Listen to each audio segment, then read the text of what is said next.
Robert F. Kennedy Jr.'s name alone arguably makes him a natural presidential candidate. The first step down on the slippery slope toward tyranny. But President John F. Kennedy's nephew has an ideology forged partly during the COVID-19 pandemic that is both left and right. With the lockdowns, the mask mandates, the travel restrictions, President Trump presided over the greatest restriction on individual liberties this country has ever known. If that sounds like a Republican sentiment, RFK Jr., as he's known, was initially a Democrat like his dynastic forebears.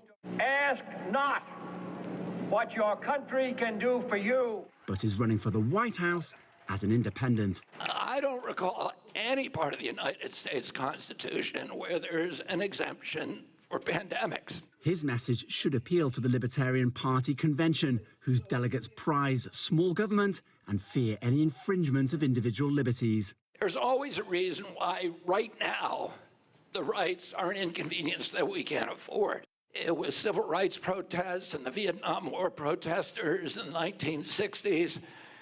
It was the war on drugs in the 1970s. But trying to catch up with Donald Trump and Joe Biden isn't easy. Kennedy has been polling strongly but remains behind them as he tries to win enough support to get on the ballot in all 50 states. So how much of a problem is he for both Donald Trump, the Republican candidate, and indeed the incumbent Joe Biden? He's potentially taking supporters from both their parties, and both sides are worried enough to put adverts outside this convention attacking Kennedy's record and his positions on many issues. Third-party candidates can be consequential. Teddy Roosevelt came second to Democrat Woodrow Wilson in 1912's presidential election after splitting from the Republicans to run with his own party, the closest a third candidate has ever come to winning the White House.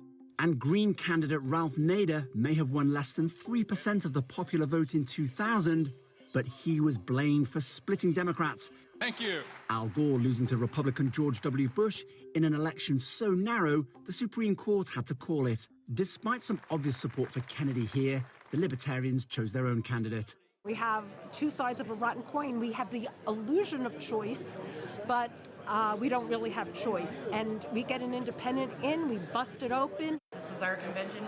We're here to nominate our candidate. He is not on my list of possibilities. Not a big fan. I think I'm leaning more towards Trump than RFK or Biden. And Trump also tried to win this crowd.